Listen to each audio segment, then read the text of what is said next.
Welcome to Become a Conflict Guru, Module 2, Why. Why do we do anything in life? Why is at the core of who we are as human beings. And as you can see in the golden circle that we talked about, why is at the very core of this circle? Because it's what motivates us. Think about something adults do worldwide every day, getting into their car. Before we get into our car, we think about what our need is. Is it to go to work, to get food, for entertainment? We think about what our need is, and then we simply get into the vehicle to go get our needs met. This is what is core to dealing with conflict. How to address the needs of the people, and once we name the need, the conflict will lose its charge because now we can talk about meeting the need. Why is everyone's underlying concern? What's in it for me? Why am I going to do what you just asked me to do? Why do I care about this relationship? Why would I want to resolve this conflict I've been having with you? Because by doing so, it will meet some need of mine. Same goes for others. If you are primarily interested in meeting your own needs, well, guess what? That person you're interacting with is also motivated by their own needs. Connecting with others involves considering their needs as well. What's in it for them to have a decent working relationship with you? I love this quote by Dr. Marshall Rosenberg. Everything we do is in service of our needs. This is just another way of defining everyone's underlying concern. What's in it for me? And does this work for me? Ultimately, have or will my needs be acknowledged or met by doing what I'm going to do? Dr. Rosenberg wrote the book Nonviolent Communication and established approximately 50 nonviolent communication communities around the world, helping individuals and organizations communicate with each other in a way that promotes the human spirit while bringing harmony and peace wherever he worked, including warring tribe factions in Rwanda, warring communities in Kosovo, and in Palestine, Israel, bringing peace and harmony to organizations as they interacted from both sides of the fence. To start understanding needs, we'll turn to Maslow and the framework he developed, Maslow's hierarchy of needs. There are many inventories of needs that have been created since Maslow proposed this in 1943. However, none have matched his for simplicity or logic.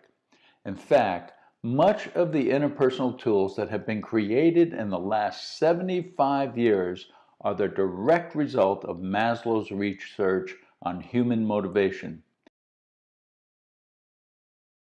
While Maslow's theory suggested that each level of needs must be met before one could attain higher levels in order to meet the need of self-actualization, I'd like to focus on the needs themselves by category with no respect to them building upon each other.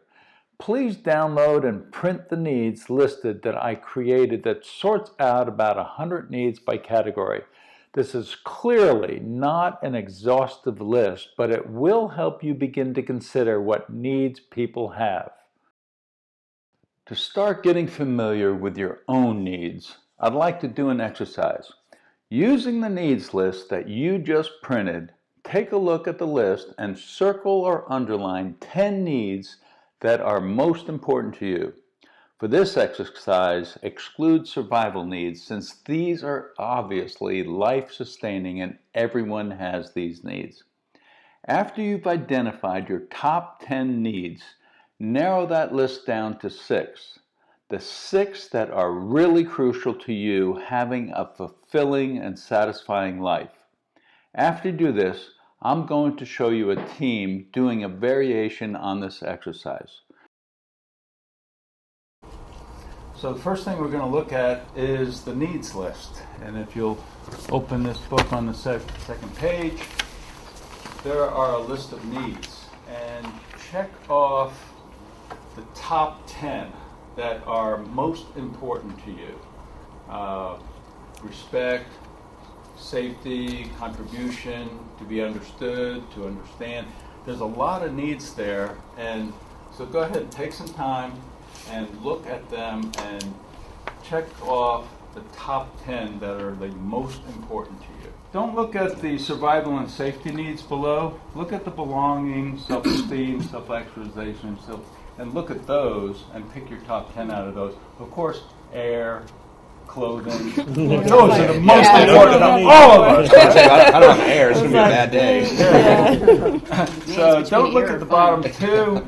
Go ahead and look at the ones above that and pick your top 10 that are the most important to you. If you'll take a piece of paper, just take a piece of paper off of that notepad there. Fold the paper in half and then fold it in thirds. You want 6 individual squares. So you're going to fold it in half and then, so I fold it in half this way and then fold it in thirds. So I have 6 squares.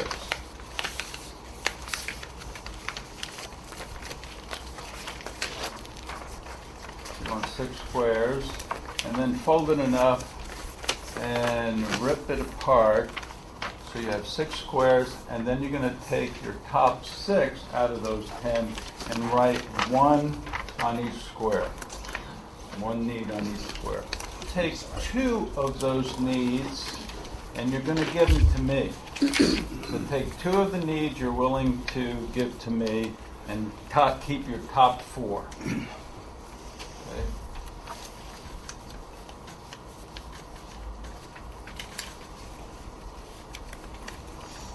Keep the top 4. Your top 4, give me 2. This is mind-boggling. You got 2? Okay. So it wasn't difficult enough.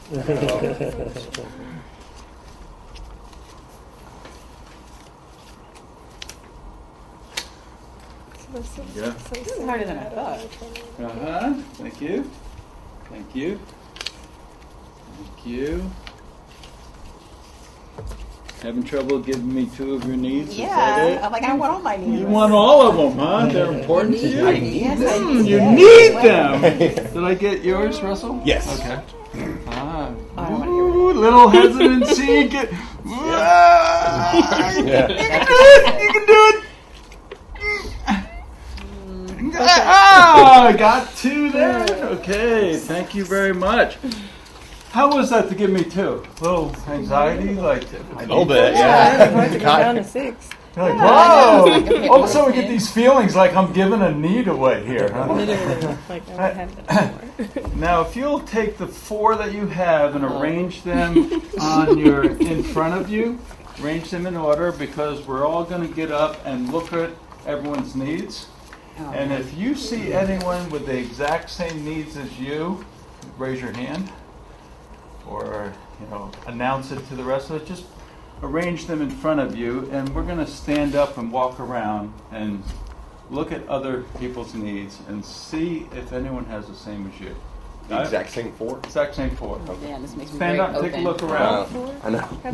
Feeling very vulnerable. I right now. know. Don't judge me.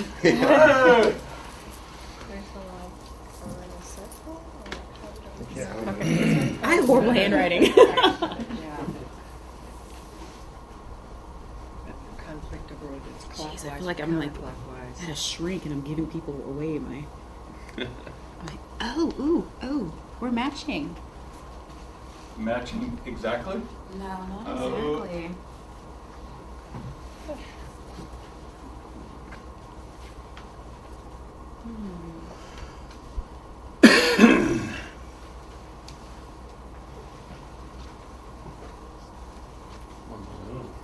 I know. I don't have any, but I mean, I see this one of the same card. I got 2 out of 4. So nobody found anyone with the exact same top 4 needs. Is that what I'm saying? No. What does that tell you?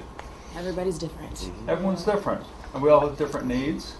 And you already felt the experience of giving 2 of yours away. A little anxiety happens, right? So needs is what drive us. Needs is what causes conflict in our lives. If we don't get a need met, we'll do just about anything to get that need met. And that's what drives our conflict. And that's part of the golden circle.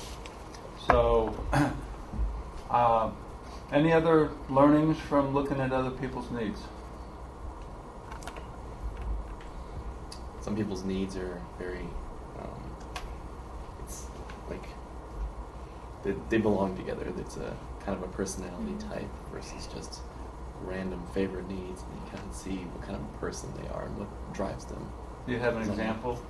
I think it was yours. It's like your need to be creative, self-expression, and for me, it was more like just having humor and trust in community. So it's, for me, like being able to express myself is not as important as having people to share things with. So, different needs, different perspective of how things should go. And that's an important realization that it is a reflection of who we are. Humor, is an important part of some of us, where others is contribution is bigger, or creativity. We all have different things that drive us, and that's what needs drive all of us. As you saw in this exercise, we all have different needs, and some are more important than others. I encourage you to ask your significant other or your friends what their most important needs are. Throw out some ideas for them to consider, like humor, contribution, respect, trust, and listen to what they have to say about what's important to them. My wife and I have explored this by studying the book, His Needs, Her Needs, How to Affair-Proof Your Marriage. This book was written by Dr. Willard Harley Jr., a marriage counselor who wrote about what he learned during the 30 years he spent counseling couples. He has an exercise where he has each partner rank their needs and then compare them. From knowing what your partner's needs are, you can then understand where they are coming from, what's most important to them, and even why they are acting a certain way. Most likely, friction between you is because the priority of your needs are not the same, and one or both of your needs are not being satisfied. Respect is a meta need all human beings have. In that last exercise, we left out survival needs because they are the most basic physical needs that sustain and support life itself. Respect is a level up in safety needs. What I've found over the years as an executive coach and trainer is that when people's respect is challenged, they will do almost anything to regain it. When there is a lack of respect, conflict is certain. When I talk about respect, I'm talking about respecting the basic humanness of our fellow humans. It doesn't require that you have to agree with the strategies people use to meet their needs. It does acknowledge that others have feelings and needs that drive their actions the same as us. My brother worked for the FBI and I would often go visit him. And when I visited him, he would typically introduce me to important people in the FBI. This one time, he introduced me to the head hostage negotiator for the entire FBI. I have to admit, I felt a little pressure to ask him a wisdom access question, so I said, what makes you so effective? What sets you apart from all of the other hostage negotiators? His answer surprised me. He said, I grew up in an area where respect for land, animals, and people was paramount. It was my upbringing plus my study of behavioral sciences and the importance of respect that I'm actually able to give respect to the hostage takers. Of course, I don't believe in what they're doing, their strategy, but I'm able to show them respect in my tone of voice, the words I use, and how I negotiate with them. I actually treat them like real human beings that have a right to make their own choices, good or bad, for societies. And the really good thing is I have never lost a hostage on my watch. Respect requires us to use the tone of voice, body language, and words that really do show respect so we don't get into conflict and suffer its consequences. For what we sow will also reap its consequences. Let's go ahead and sow respect. Following is a funny video that I found that shows the consequences of giving a lack of respect.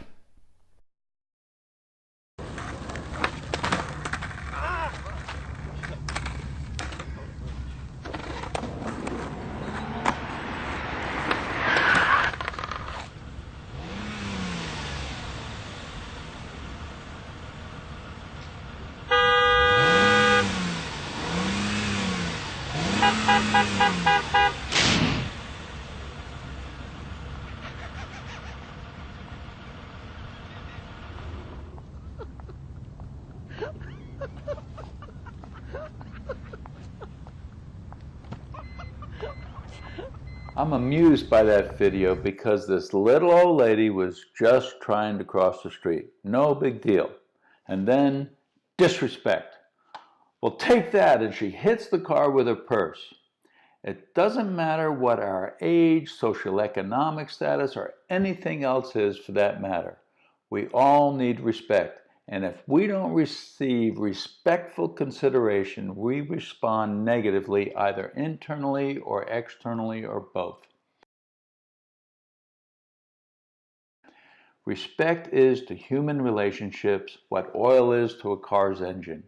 Without respect, relationships break down as quickly as an engine does without oil. Let's go back to the brain and see what's going on when respect is at risk. When respect and safety are challenged, our reptilian brain kicks in and goes into overdrive.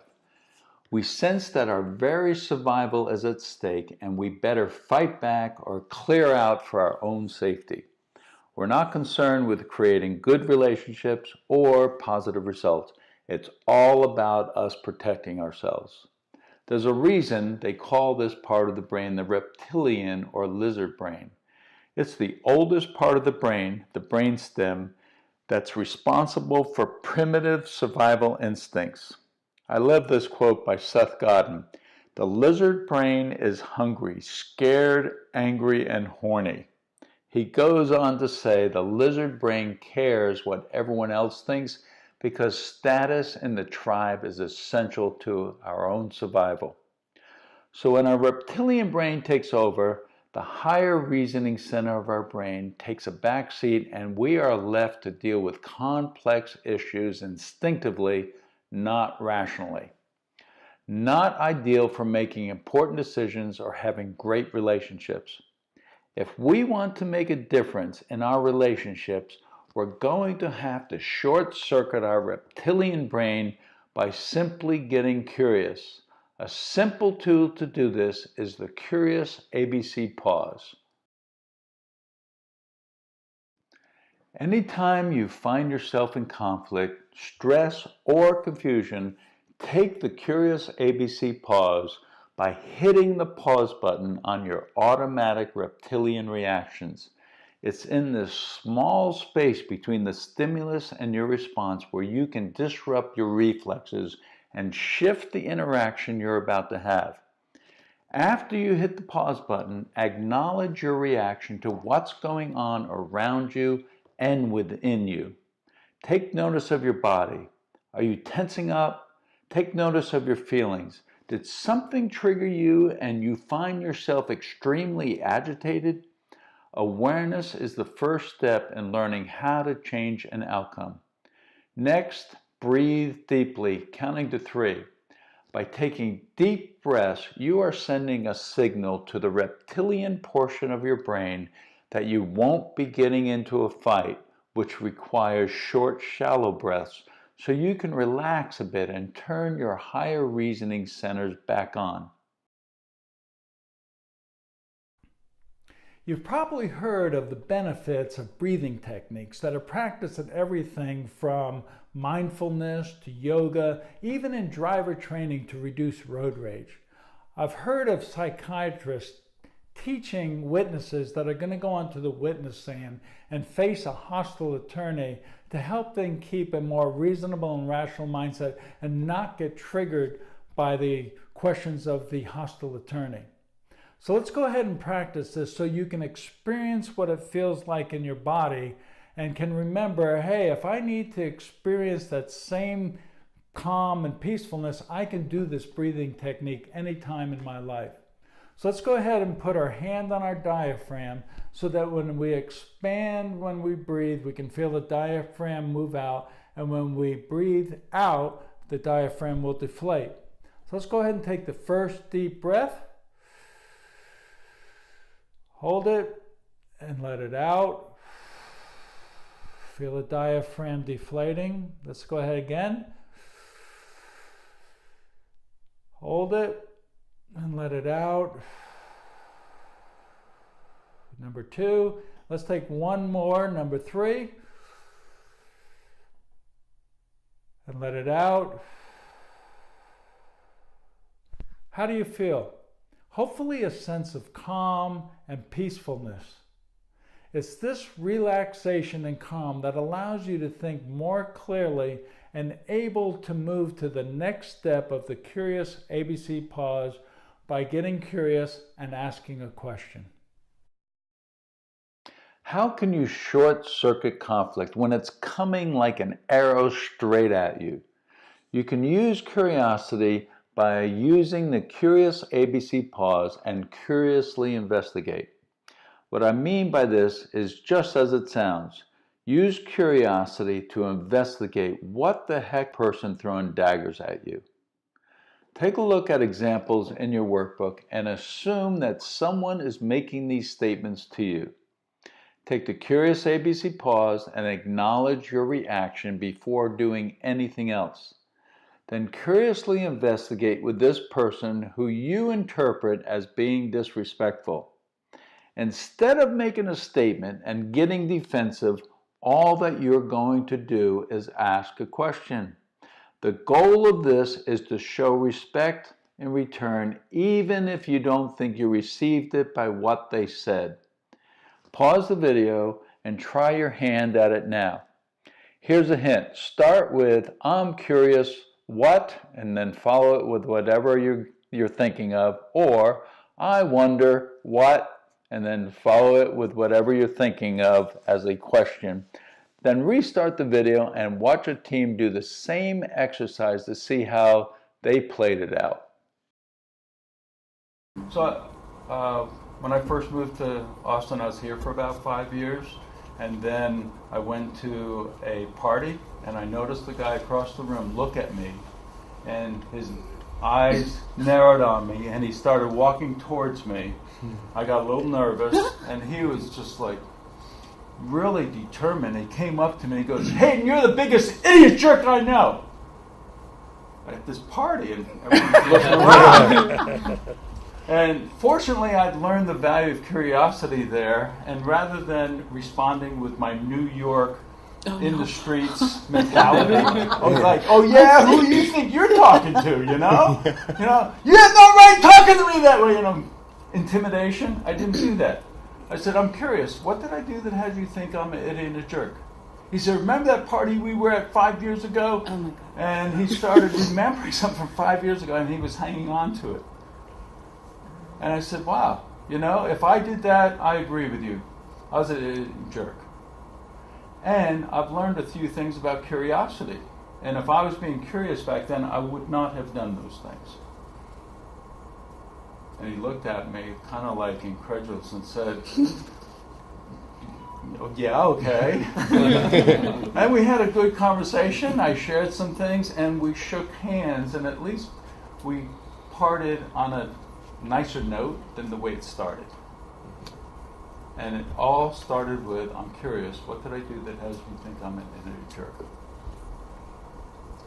So we can kind of take each one of these and maybe have pairs and one person say the quote and the other person responds with "I'm curious" and then ask a question. And if you start the question with the word "what," we call it a wisdom access question, because it's not looking for a particular answer. It's looking for them to explore their wisdom, their experience, their background. If you say "who," it's almost immediately a person. Where is the location?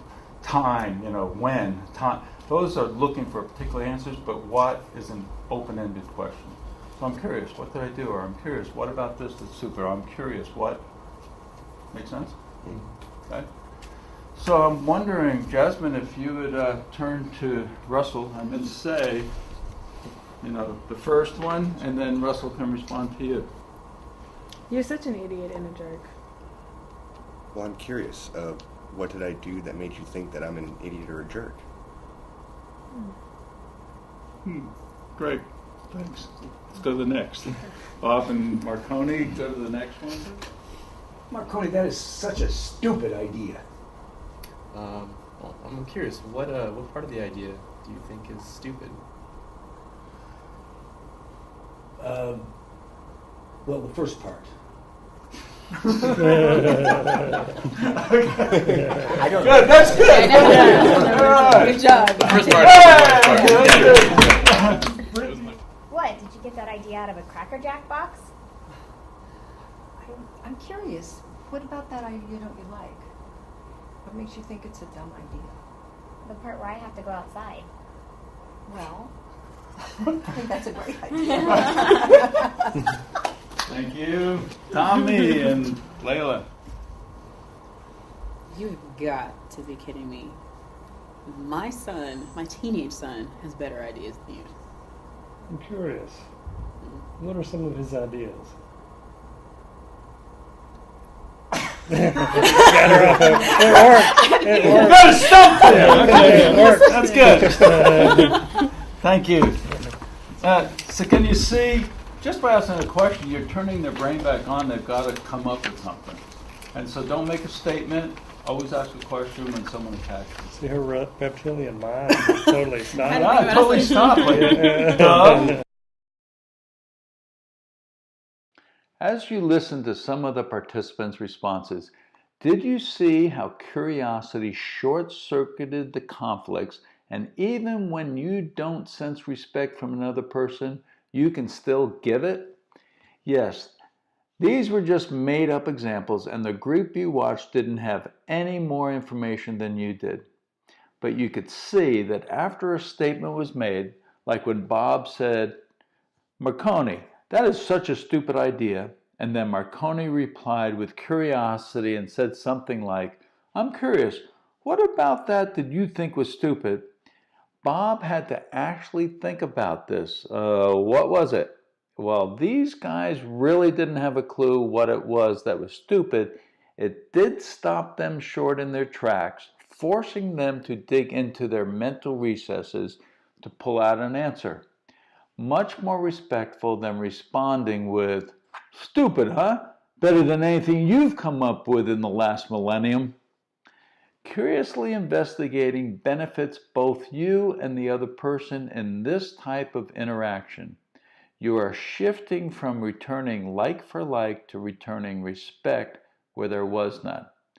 When you show respect, you have a greater possibility of shifting the conflict to something that is more amenable. Sometimes what shows up as a lack of respect is really a lack of trust. I've heard people say, "You have to earn my respect." Well, if the need for respect is about basic humanness and just for the sake of being a fellow human, then the next need we have for healthy relationship is trust. So a more apt statement would be, "You have to earn my trust." Trust is more complex because it is a consensual need and a social construct. It's built or torn down by our confidence in and perception of certain attributes. I trust your motives and intentions are pure. I trust that you have the skills and ability to get the job done. I trust that you will make a commitment and follow through on your word. I trust that you will keep me up to date with information and communication, and that it is truthful and complete. Conflict arises when we don't have this trust. Now that we've covered our respect and trust, two big needs that when in doubt generate conflict, let's look at what else contributes to conflict. We will often be in agreement and connected on needs. It's on the varying strategies we use to meet those needs that we will often be in disagreement about. This is where conflict occurs most with the various strategies we use to meet our needs. We're going to explore this in this section to show you what I mean. It's easy to equate needs and strategies, but they are very different. Let me give you an example from my life several years ago.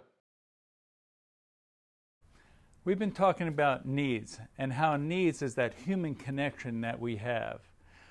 We'll often be in agreement around what our needs are and often be in disagreement around the strategies we use to meet our needs. One way we know that our needs have been met is by our feelings, for they're a message to us that our needs have been met or not met. When I first moved to Austin, Texas about 15 years ago, I had been divorced for 3 years, and when I got to Austin I thought maybe I need to go through some healing, and I joined a divorce recovery group headed up by the psychologist. 20 people got together for 10 weeks, one night a week, and there was a different topic each night. This one time I went, there was the topic of dumper, dumpee. If you had been dumped by your spouse or you had been the dumpee of your spouse. So we got together and he said, okay, all the dumpers go in that area and all the dumpees go in the other area. And we had a flip chart, and there were two categories or two columns in the flip chart. One was feelings and needs. He said, when you get together, talk about your feelings, maybe come to an agreement around 5 or 6 of your feelings, and then what needs of yours was not met. So we spent about an hour and then came back together, and he put the two flip charts together. And we looked at the flip charts and were surprised because they were almost identical. Our needs had not been met on either side. We had pretty much the same feelings. What we disagreed on was the strategy to have our needs met. Those that were the dumpers had the strategy of getting rid of their spouse, maybe finding someone else. The ones that were the dumpees, had been dumped by their spouse, had a strategy of, oh, maybe I'll make life a little miserable for them, maybe they'll change and maybe they'll come around, but instead they dumped us. So when we look at feelings and needs, we'll often be connected, but it's that strategy that divides us and that we often have problems with. Needs are the big why I do anything. They are the driving force behind everything we do as humans. Strategies are what I do to try and meet my needs. It's all of the actions we as humans do to ultimately meet our needs. It's easy to confuse the two because needs and strategies are often sound like the same thing. For example, I have a need for communication, so my strategy is communicating. I have a need for humor, so my strategy is using humor. I have a need for collaboration, so my strategy is collaborating. A strategy is the action behind the need. So if you were to think about the simple task of going to work, what needs of yours are met by the strategy of going to work? Why are you going to work? Maybe to make money, which is a strategy to satisfy the need for shelter and food for your family. Or maybe your working isn't about the money for you and you just love being out with people. So this is a strategy to meet your need for community. Or maybe you find the work fascinating and get to learn new things every day, and this meets your needs for learning and discovery. Same strategy, meeting many different needs. Alternately, what if we focused on the need first and then what possible strategies could meet that need? Suppose someone says, "I'm cold." The need for warmth seems quite obvious. What are you going to do about it? You could put on a fur coat, have a cup of coffee, turn up the thermostat, or, as the sign says, keep calm and call maintenance. There's lots of strategies to meet the need for warmth. Would it be possible that someone might have a problem with any of your strategies to get warm? How about putting on the fur coat? Unless you want red paint thrown at you, this might not be a great idea in some areas. I use this very simple example because I've heard more complaints about temperature wars than I could possibly share. I was actually involved in a revolt at a workshop once because the facilitator had the temperature so cold we were all uncomfortable and distracted. They said the thermostat was 68, but we couldn't believe them since we were all wearing our heavy coats and bundled up. I went out to lunch and I found a thermometer and brought it back to the room. The temperature was actually 58 degrees. Facts speak louder than complaints, and the temperature was changed. Another time, I was facilitating a workshop, and a lady in the middle of the auditorium stood up and said, "I almost got into a fight with someone in my office. I would go up and turn down the thermostat, and she'd go up and turn up the thermostat. Pretty soon the whole office was involved and we had to get a mediator to help us out." So you see, people can be aligned on their needs. Maybe it's comfort in the office, but the strategies to provide comfort are unlimited. Since there are so many strategies you can employ to meet your needs, this is where you can get into trouble and conflict occurs. So let's look at a quick and easy way to determine if something is a need or a strategy. The acronym PLATO is a simple way to make that determination. If it's a person, location, action, time, or object, it's a strategy. Going back to that work example, maybe I say, "I need to make some money." Simple statement. But did I state a need even though I said I need? Just because someone uses the word need doesn't make it a need. So let's break it down. I need to make. Make is an action, so that's a strategy. How about money? Money is an object, so money is a strategy as well. This person did not mention a need, so what would the need be? It could be for financial security or just for survival. In order to meet my need for survival, so I have a roof over my head, clothes on my back, and food in my stomach, I need to make money. There are many factors that affect our choice of strategy. Let's take a look at several factors that we can keep in mind so we can understand why some people pick one strategy and others pick another, and why the strategies we pick often create conflict. As individuals, we all have basic needs.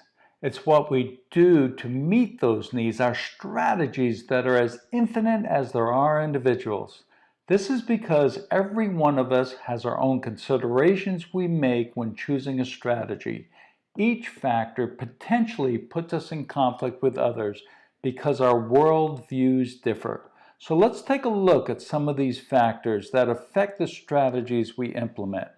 First, and maybe most relevant, are generational differences. There are now 4 generations in the workforce, and each brings their own life stage, communication preferences, and priorities. In a study by ASTD, the researchers found that there was one issue on which all the generations could agree, that they tried to avoid conflict with colleagues from different generations. So let's run through these generations and see what some of these differences are. A traditionalist born before 1945, having come through World War II, values loyalty and chain of command. Their thought is that if there is any change to a project, they would be consulted first. Whereas a Generation Xer born between 1965 and 1976 considered latchkey children, requiring them to let themselves into the house with both parents gone, values self-command and life balance. Their thought is that if any change in the project needs to take place, they can change it at will and do not need anyone's approval. A baby boomer born between 1946 and 1964 who experienced the civil rights movement and the Vietnam War demonstrations is team-oriented and values collaboration and would therefore talk openly with anybody about any changes to the project.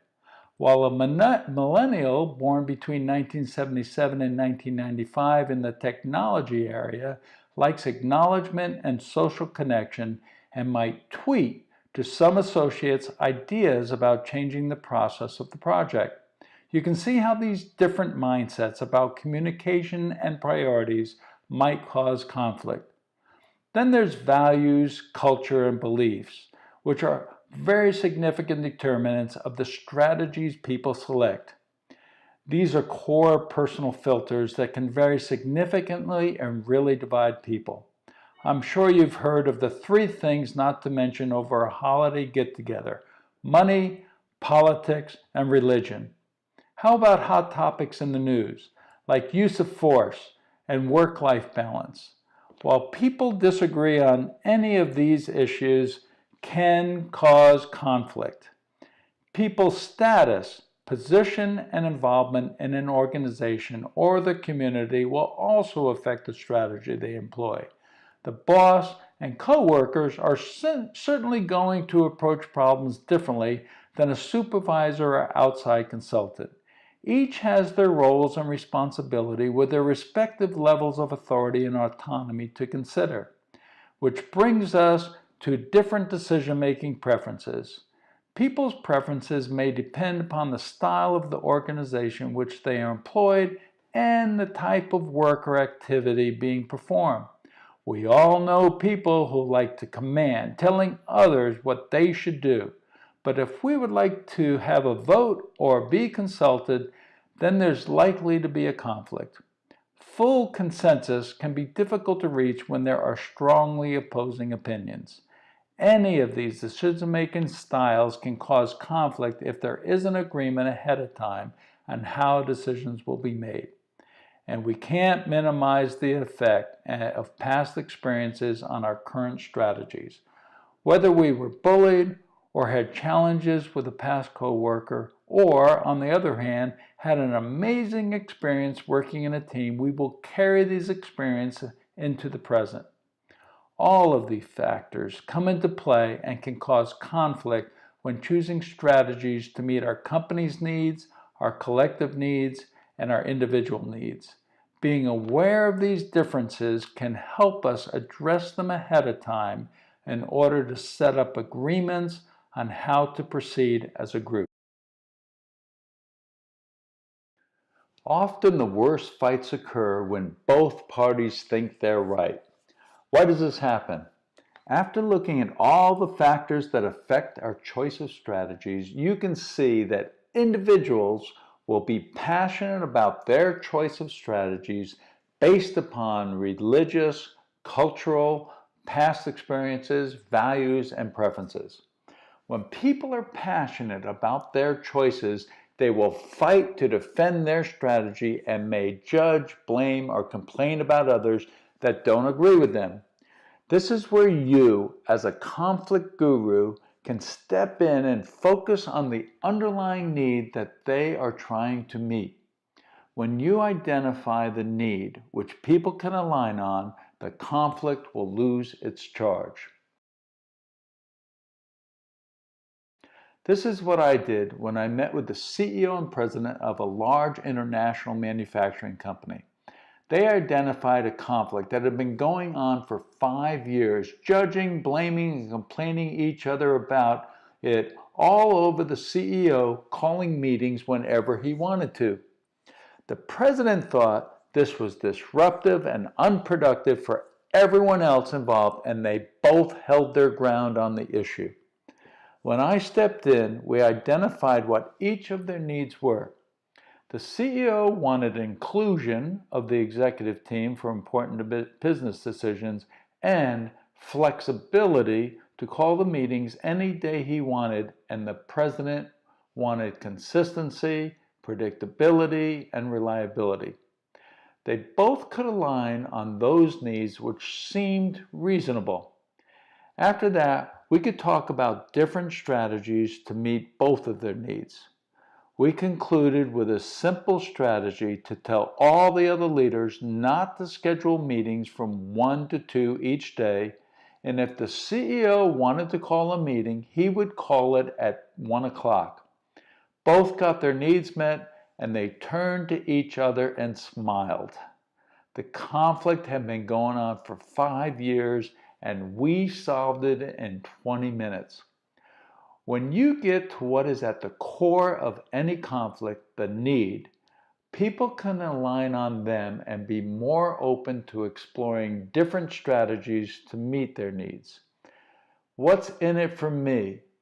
To satisfy their need by agreeing on a strategy that they can align on. Here is another quote from the founder of Nonviolent Communication, Dr. Marsha Rosenberg. A blame, complaint, or judgment is a tragic expression of an unmet need. The reason a blame, complaint, or judgment is a tragic expression of an unmet need is because it makes it more difficult for you to get your needs met when you disconnect from those that can help you get those very needs met. Instead, it produces resistance and maybe even refusal to work with you, creating a perpetual conflict that can carry on for days, months, or years. The simple solution is to stop and get clear about what the need is you are trying to meet before talking about the strategies to meet that need. Like I said before, when you name the need, the conflict loses its charge because you have identified what is important to the other person and are now focused on meeting that need instead of arguing and creating conflict. So how can you get to the need buried beneath a blame, complaint, or judgment? Let's do an exercise. Open your workbook to this exercise and you'll see several blames, complaints, or judgments. First, you will try to identify the needs that aren't being met, and then you'll formulate a question to further inquire as to what that need is. Curiosity is not knowing, and so it sometimes involves guessing. It opens up the dialogue so that you can uncover the need, and from there, move into talking about strategies to meet that need. Let me give you an example of how this works. After a grueling work session, a colleague said to me, "I need some space." I knew that him getting some space was a strategy to meet a need of his, so I said, "Are you wanting some peace and harmony right now?" He said, "Yes." I said, "And me leaving you alone will provide that for you." He goes, "Yes." I did not press it any further. I gave him the space, but I did make a request of him.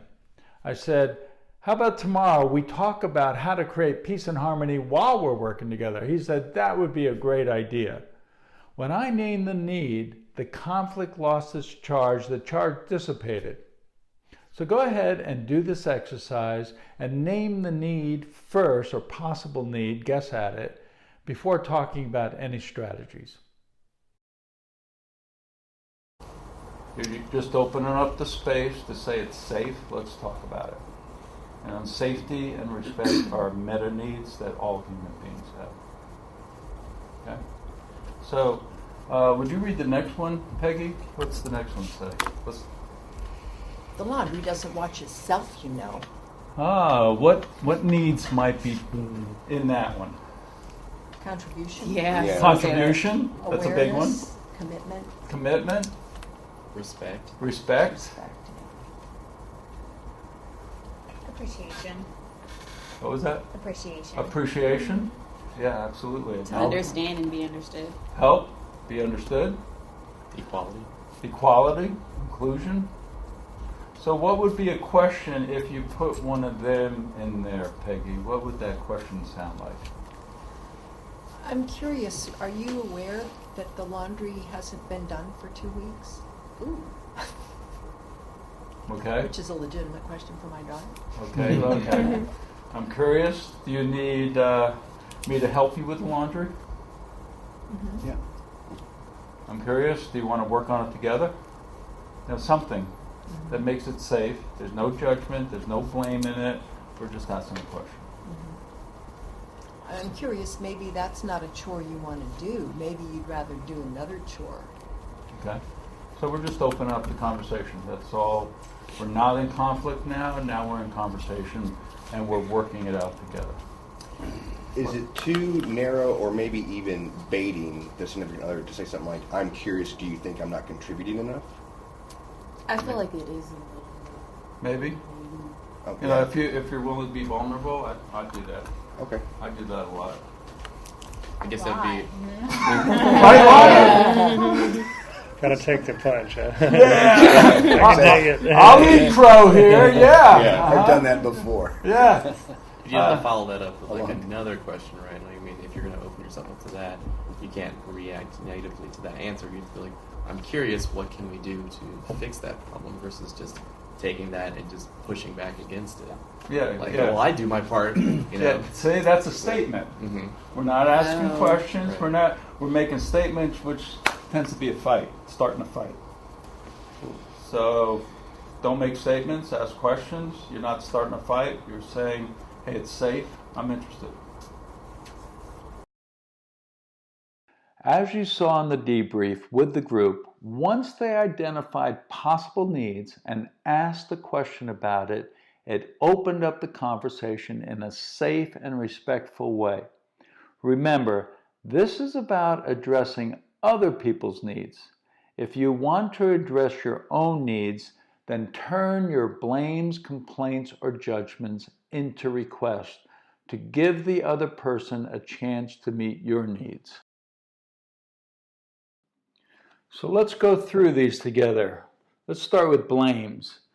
If you knew how to do your job, we wouldn't be in this predicament. Possible needs, example, competency or trust.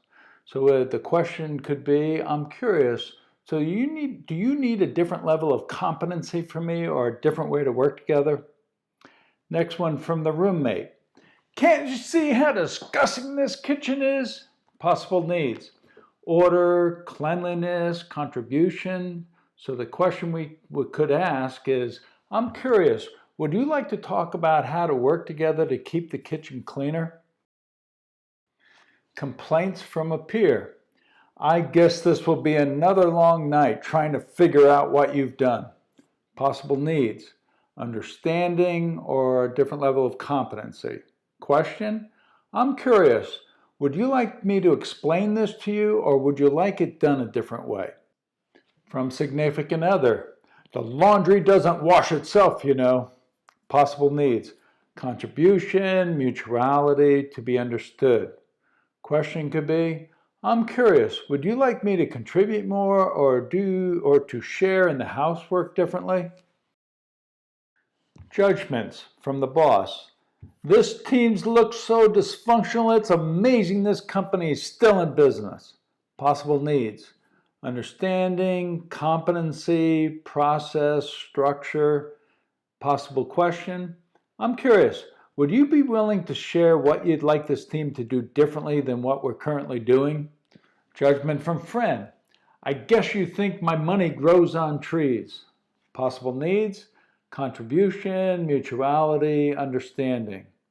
Possible question, I'm curious, would you like me to contribute more or share expenses in a different way? Curiosity can be approached from either sharing or asking. Honestly expressing involves sharing what's going on with you. Curiously investigating involves asking about what's going on with someone else or even yourself. In the last exercise, we practiced curiously investigating by guessing what unmet needs were hidden behind blames, complaints, and judgments. Now let me give you an example of how honestly expressing works. I was on a coaching call with an executive I'll call Dave, who was complaining about his business partner Joe withholding information from him. I asked him, "Have you talked to Joe about this and what you'd like to know?" He said, "No, he should know." Dave was creating his own upsets, making assumptions about Joe's intentions. Dave agreed to talk to Joe and honestly express what he would like to know. On our next call, Dave shared that he wanted inclusion and equality in the business, and he wanted to be copied on all operations reports. Evidently, Joe didn't know that David wasn't on the distribution list and made a quick fix.